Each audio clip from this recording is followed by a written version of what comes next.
Hello friends, welcome to form Guruji YouTube channel. अगर आप भी जो है एनसीएल रिक्रूटमेंट 2026 में आवेदन कर रहे हैं तो उससे पहले आपको जानना जरूरी है कि किन किन डॉक्यूमेंट्स की रिक्वायरमेंट रहने वाली है और फोटो सिग्नेचर आप जो कैसे बना सकते हैं। इसके अलावा कौन कौन इस भर्ती में जो आवेदन कर सकता है, तो वीडियो को जो अंत तक जरूर देखें। आपको जो है इस वीडियो में पूरी इन्फॉर्मेशन दी जाएगी, साथ ही आपको जो फॉर्म फिलअप कर मुझे दिखाया जाएगा। Step by step form fill up करके दिखाएंगे ताकि आपको जो फॉर्म में कोई भी आप जो गलती न करें। अगर आप जो है इस भर्ती के लिए आवेदन करें तो बिल्कुल सही वीडियो पर आए हैं। तो साथ ही आपको बताना चाहूंगा, ये जो वैकेंसी है ये 577 पदों पर वैकेंसी है और इसमें जो आवेदन है वो 9 अप्रैल से स्टार्ट हो चुके हैं और 1 मई 2026 लास्ट डेट रहने वाली है। 18 से 33 वर्ष के जो कैंडिडेट इसमें आवेदन कर सकते हैं। अगर पोस्ट की बात करें तो आप जो है यहाँ पर जो डंपर ऑपरेटर है, इसके अलावा जो है क्रेन ऑपरेटर, बहुत सी वैकेंसियां हैं। स्टाफ नर्स की होगी, फार्मासिस्ट की होगी, टेक्नीशियन की, बहुत सी वैकेंसी जिसमें आप आवेदन कर सकते हैं। 10वीं से लेकर जो डिप्लोमा धारक सभी के लिए इसमें वैकेंसी है। जिस पोस्ट के लिए भी आप एलिजिबल हैं उस पोस्ट में आप आवेदन कर सकते हैं। आवेदन से पहले एक बार नोटिफिकेशन को जरूर जो आपको जो रीड आउट जो कर लेना है। इसके बाद ये आपको जो इसमें आवेदन करना है। जैसे अगर आप जो नोटिफिकेशन में आएंगे तो यहाँ पर जो देख सकते हैं कि यहाँ पर कुछ कैटेगरी में अनुसार जो है पोस्टों को जो बांटा गया है। जैसे कि HEMM ऑपरेटर में आपकी जो डंपर ऑपरेटर होगी, इसके अलावा जो है क्रेन ऑपरेटर की होगी। ये जो सभी वैकेंसियां ये HEMM ऑपरेटर के अंतर्गत आती हैं। इसके अलावा जो अन्य बहुत से जैसे फार्मा मेडिकल की जो स्टाफ की जो वैकेंसी है वो इसमें आती है। स्टाफ नर्स हो गई, आपकी फार्मासिस्ट की हो गई, टेक्नीशियन की हो गई। तो ये आपके जो जो आवेदन करेंगे फॉर्म में तो आपको जो ये सभी पोस्ट देखने को नहीं मिलेंगी। आपको जो ये कैटेगरी है ये देखने को मिलेंगी। तो ये जरूर आपको जो वेरीफाई कर लेना। जब आप वेरीफाई कर लेंगे तो आपको जो अप्लाई लिंक है, जो क्लिक कर ऑप्शन दिख रहा है, सिंपली इस पर क्लिक कर देंगे। वीडियो में आगे बढ़ने से पहले आपसे रिक्वेस्ट, अगर अभी तक आपने चैनल को सब्सक्राइब नहीं किया तो चैनल को सब्सक्राइब करके बेल आइकन को दबा दें ताकि लेटेस्ट वीडियो नोटिफिकेशन आप तक पहुंच जाए। तो आवेदन करने के लिए आपको जो रजिस्टर्ड बटन पर जो क्लिक कर देना है। इसके बाद कुछ ऐसा इंटरफेस आएगा। तो यहाँ पर सबसे पहले आपसे पूछा जा रहा है कि पोस्ट है नेम। तो यहाँ पर आपको जो है, अगर आप जो है ऑपरेटर के लिए वैकेंसी में आवेदन करना चाहते हैं तो आपको जो HEMM ऑपरेटर ट्रेनिंग पर सिलेक्ट कर लेना है। फिर पोस्ट कोड यहाँ पर आपको जो देखने को मिल जाएगा। अब आपको जो अपना जो नाम है वो यहाँ पर आपको जो मेंशन किया भरने के लिए कहा जाएगा। तो आपको जो अपना जो नाम है वो यहाँ पर फिलअप कर लेना है। देन इसके बाद आपको अपना मोबाइल नंबर फिलअप करना है और अपने मोबाइल नंबर को कन्फर्म कर लेना है। अगर आप अपना कोई अल्टरनेट मोबाइल नंबर देना चाहते हैं तो दे सकते हैं, इसको जो ब्लैंक भी छोड़ सकते हैं। अब यहाँ पर आपको अपनी ईमेल आईडी भरनी है और अपनी ईमेल आईडी को कंफर्म करने के बाद जनरेट ओटीपी पर जो क्लिक कर देना है। जिसके बाद आपके सामने एक कैप्चर आएगा, तो उसको आपको जिस कैप्चर को जो फिलअप कर देना है। कैप्चर फिलअप करने के बाद आपको जो है सबमिट बटन पर जो क्लिक कर देना है। तो आपकी ईमेल आईडी और आपके मोबाइल नंबर दोनों पर ओटीपी आएगा। तो दोनों ओटीपी को यहाँ पर फिलअप करेंगे बारी बारी से। मोबाइल का ओटीपी आपको ऊपर फिलअप करना है और ईमेल का ओटीपी नीचे फिलअप करना है। जब अपना मोबाइल का ओटीपी आप फिलअप करेंगे तो आपको जो वैलिडेट पर जो क्लिक कर देना है। जिसे आपको जो ओटीपी वेरीफाई हो जाए आपको ओके पर क्लिक करना है। जिसके बाद यहाँ पर आ जाएगा कि OTP mobile has been successfully verified, फिर आप ओके पर क्लिक करना है। अब आपको जो अपनी ईमेल आईडी का जो ओटीपी वेरीफाई करना होगा, ईमेल आईडी का ओटीपी यहाँ पर फिलअप करेंगे और वैलिडेट पर जो क्लिक कर देंगे। तो यहाँ पर देख सकते हैं कि अभी इनवैलिड दिखा रहा है। तो यहाँ पर आपको जो कुछ एरर देखने को मिल सकता है, क्योंकि पहली बार आप भरेंगे तो आपको इनवैलिड दिखाएगा। तो अब आपको जो दोबारा से अपना जो ओटीपी सेम वही ओटीपी दोबारा से भरना होगा। फिर आपको जो है वैलिडेट पर जो क्लिक कर देना है। जिससे देख सकते हैं आपका जो ओटीपी वेरीफाई हो जाएगा। अब आपको जो नीचे आ जाना है और यहाँ पर डिक्लेरेशन पर आई एग्री पर क्लिक करेंगे। कैप्चर कोड जो दिख रहा है, कैप्चर कोड को फिलअप करेंगे और यहाँ पर जो री वेरीफाई पर जो क्लिक कर देंगे। जिसके बाद आपके सामने कुछ ऐसा इंटरफेस आएगा। तो यहाँ पर आपको जो वेरीफाई करने के लिए कहा जाएगा जो भी जानकारी आपने अभी फिलअप की थी। तो यहाँ पर आपको जो भी चेक बॉक्स दिख रहे हैं सभी चेक बॉक्स को यहाँ पर जो चेक बॉक्स टिक कर देंगे। फिर आपको जो है नीचे सबमिट का ऑप्शन देखने को मिलेगा। तो आपको इस सबमिट बटन पर जो क्लिक कर देना है। जिस वजह से आप देख सकते हैं आपको जो रजिस्ट्रेशन सक्सेसफुल यहाँ पर हो गया है और आपका जो रजिस्ट्रेशन नंबर है वो भी यहाँ पर आपको जो शो करा दिया गया है। अब आपको जो क्लोज बटन पर क्लिक कर देना है। जिसके बाद आपके सामने कुछ ऐसा इंटरफेस आएगा। तो यहाँ पर आपको जो फॉर्म भरने के लिए आपको जो गो टू एप्लीकेशन पर जो है क्लिक कर देना है। जिसके बाद कुछ ऐसा इंटरफेस आएगा जहाँ पर आपको कुछ जानकारी भरनी होगी। कुछ जानकारी आपकी जो है पहले से ऑटोमेटिकली बाय डिफॉल्ट फिल मिलेगी आपको रजिस्ट्रेशन से।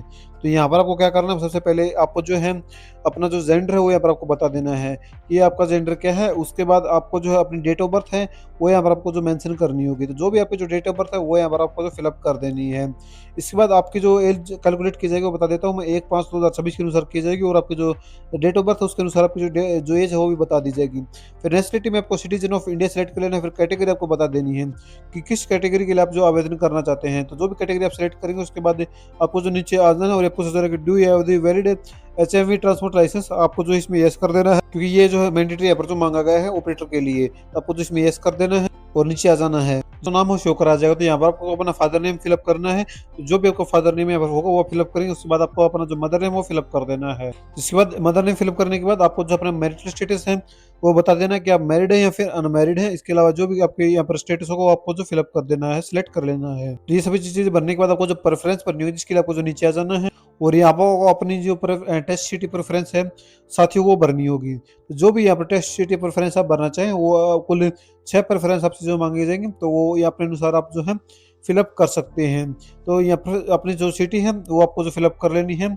कुल 6 सिटी आपको जो यहाँ पर देखने को जो मिल जाएंगी साथियों। तो इन 6 सिटी को आपको जो यहाँ पर फिलअप करना है। उसके बाद आपको नीचे आ जाना है और यहाँ से आपसे पूछा जा रहा है कि क्या आप एक एक्स सर्विसमैन है, अगर है तो यस करेंगे और जानकारी देनी है, और नहीं तो आपको जो नो पर जो क्लिक कर देना है।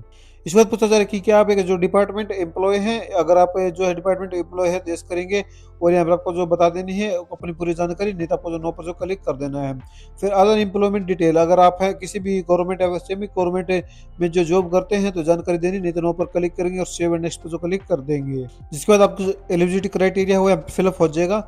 अब आपसे जो है आपके एड्रेस के बारे में पूछा जाएगा, तो जो भी आपका एड्रेस होगा वो यहाँ पर आपको फिलअप कर देना है। तो जो भी आपका एड्रेस फिलअप करेंगे उसके बाद आपको जो है यहाँ पर कंट्री में जो है इंडिया सेलेक्ट कर लेना है। देन आपसे आपका स्टेट पूछा जाएगा, तो जो भी आपका स्टेट है वो फिलअप करेंगे और फिर आपको जो अपनी सिटी है वो यहाँ पर सिलेक्ट कर लेनी है। इसके बाद आपको जो अपना पिन कोड है वो फिलअप करेंगे और फिर अगर पूछा जा रहा है कि आपका जो परमानेंट एड्रेस हो सेम है, जो कॉरस्पॉन्डिंग एड्रेस के सेम है, तो आपको जो यस पर क्लिक कर देना है। जिससे आपको जो एड्रेस ऑटोमेटिकली फिल होकर जो आ जाएगा। फिर आपको जो सेव एंड नेक्स्ट पर जो है क्लिक कर देना है। कि अभी साइड देखो आपको थोड़ी सी स्लो देखने को जो मिल सकती है, तो आपको जो थोड़ा वेट कर लेना है। सेव एंड नेक्स्ट पर क्लिक करने के बाद आपको थोड़ा लेट आपको जो प्रोसेस होगा, तो आपको जो यहाँ पर दोबारा से बार बार इस पर क्लिक नहीं करना है, सिर्फ आपको जो एक बार क्लिक करके थोड़ा सा वेट जो कर लेना है, जिससे आपको जो डाटा हो सेव हो जाएगा। फिर अगले स्टेप में आपको जो अपनी क्वालिफिकेशन डिटेल है वो फिलअप करनी होगी। तो सबसे पहले आपकी जो 10th की डिटेल आपसे मांगी जाएगी। सबसे पहले नेम ऑफ बोर्ड, जो जो भी आपका बोर्ड है जहाँ से आपने पास आउट किया तो उस बोर्ड को यहाँ पर सिलेक्ट करेंगे। फिर पासिंग ईयर हो यहाँ पर आपको जो सिलेक्ट करने के लिए कहा जाएगा। तो यहाँ पर आपको अपना जो पासिंग ईयर है वो यहाँ पर आपको जो सिलेक्ट कर लेना है। इस कैलेंडर के माध्यम से आपको अपना पासिंग ईयर सिलेक्ट वो कर लेना है। और उसके बाद आपको जो है स्कूल या फिर नेम है वो आपको जो भरना होगा। तो मैं यहाँ पे रैंडमली अभी फिलअप कर रहा हूँ, लेकिन आपको जो ध्यानपूर्वक यहाँ पर फिलअप करना है। उसके बाद सब्जेक्ट कॉम्बिनेशन, तो ये अगर आपके पास जनरल सब्जेक्ट है तो जनरल सब्जेक्ट भी आप जो है फिलअप कर सकते हैं, नहीं तो आपको जो भी आपके पास सब्जेक्ट है वो फिर फिलअप कर देंगे। फिर पूछा जा रहा है कि प्लीज सिलेक्ट एनी, तो आपका जो यानी कि जो मार्क्स थे परसेंटेज में थे यहाँ पर CGPA में थे, तो अपने अनुसार आप जो फिलअप कर सकते हैं। जैसे कि मैं परसेंटेज में आपको फिलअप करके दिखा देता हूँ।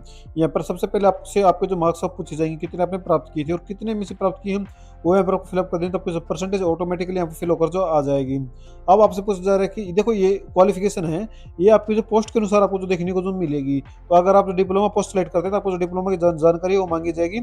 अगर आपने सिर्फ जो ऑपरेटर जैसे मैं बता रहा हूँ अपने ऑपरेटर की सिलेक्ट की है, तो आपको जो 10th की ही जानकारी यहाँ पर फिलअप करने के लिए कहा जाएगी। 12th की जानकारी आप जो फिलअप कर सकते हैं अगर आपके पास है तो, अगर नहीं तो इसको आप जो ब्लैंक भी छोड़ सकते हैं। जैसे हम जो है फिलअप कर देते हैं 12th में यहाँ पर जो HBC से हमने पास आउट की थी, और कब पास आउट की थी 2017 में वजह से पास आउट की थी।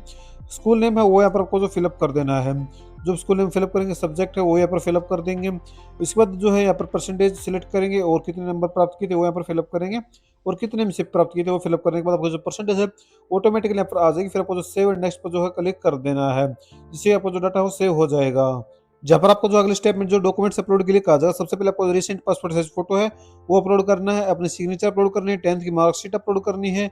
सर्टिफिकेट और मार्कशीट में दोनों में आप अपनी मार्कशीट जो अपलोड कर सकते हैं।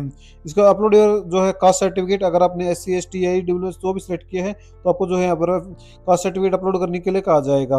अगर आप जनरल सेलेक्ट करते तो यहाँ पर कास्ट सर्टिफिकेट नहीं आएगा। आपको जो एप्लीकेशन रजिस्ट्रेशन फीस है उसमें 100 रुपये यहाँ पर जो दिखाई देगी। अगर आप 100 रुपये नहीं, माफी चाहूंगा, यहाँ पर आपको जो 1100 रुपये देखने को मिलेगी। तो इसके बाद आपको जो अगर SC ST ESM या फिर जो PWD कैंडिडेट है तो आपको 0 रुपये फीस यहाँ पर जो देखने को जो मिलेगी।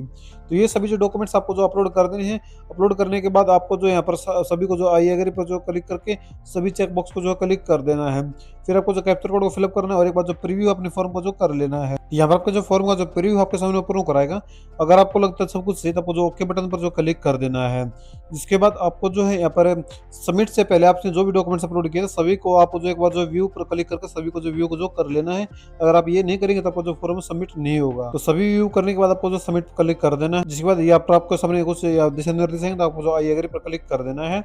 जिसके बाद देख सकते हैं कि your application form has been successfully submitted, जो ऑप्शन आपको देखने को जो मिल जाएगा। तो यहाँ पर आपको इसको जो क्लोज कर देना है। इसके बाद देख सकते हैं कि आपका जो फॉर्म सक्सेसफुल यहाँ पर जो सबमिट हो गया साथियों। और यहाँ पर आप जो देख सकते हैं कि HAWM ऑपरेटर जिसमें बहुत सी वैकेंसियाँ आती हैं वो आपको जो है यहाँ पर देखने को जो मिल जाएगी। आप इसका जो सिंपल अगर आप प्रिंट आउट लेना चाहें तो इस प्रिंट के माध्यम से इसका जो है प्रिंट आउट जो आप आसानी से जो ले पाएंगे। यहाँ पर फीस इसलिए नहीं मांगेगी क्योंकि मैंने बता दिया कि कुछ सिर्फ जनरल OBC और EWS कैंडिडेट के लिए फीस रखी गई, बाकी अन्य किसी कैटेगरी के लिए कोई भी फीस जो नहीं रखी गई है। तो ये कुछ इस प्रकार साथियों आप इस भर्ती में जो आवेदन कर सकते हैं।